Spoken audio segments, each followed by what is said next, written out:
Hey guys, this is still figuring out, and what I do is I do comparisons for Marvel Legends between Toy Biz and Hasbro, Hasbro and Hasbro, and also authentic and knockoffs. Right, and here we have the all new, all different Spider-Man, which is from the 2-pack with Mary Jane, and on the left we have the authentic, and on the right is the knockoff. Now let's take a closer look at both of them. As you can see for the knockoff, just by looking at it visually, you can see the gap at the top of the thigh that joins to the crotch is quite obviously seen, whereas for the authentic it's less obvious. Right, so that's the first difference. Now second, let me just take off the head.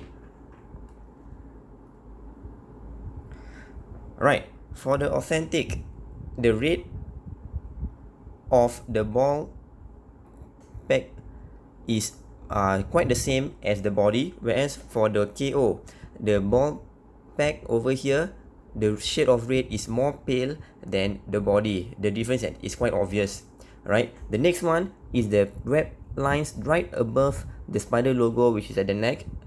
Okay, the space between the web lines is wider as compared to the authentic over here, which is more evenly spread out, more squarish, right above the spider logo here. That's the main difference for the web lines. Not too obvious, but obvious enough for you to see. All right, let me just put back the head. Now next up we have the arm,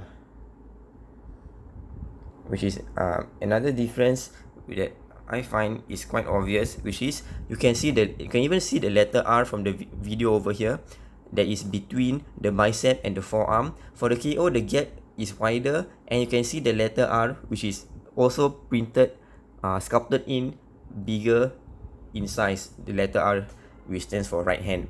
Okay, there is also actually an R for the authentic, but the R is smaller and also less visible because the gap between the bicep and the forearm for the authentic is smaller.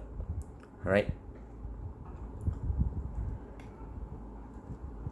The ab crunch for my KO is loose. There you can see that it's loose, and also the neck is loose.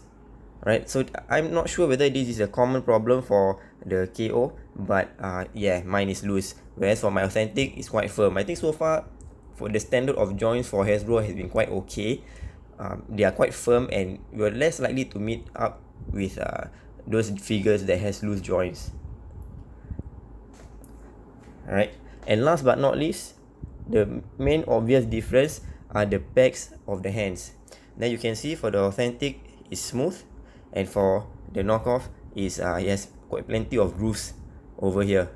Right, so if you were going to buy this figure loose from someone, the most easiest way to check whether it's authentic is just ask them to pluck out the hands, and you can see over here it's smooth for the authentic, and it would be jagged and more grooves for the knockoff, and you can see it's quite tight to pull it out. All right,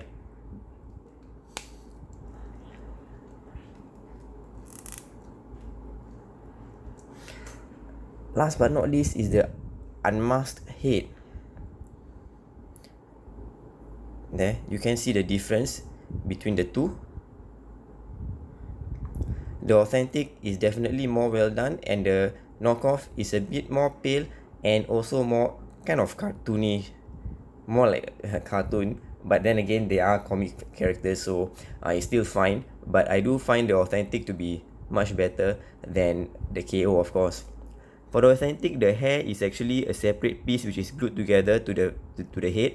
But for the knockoff, the hair is one piece together with the head, is sculpted on. Right?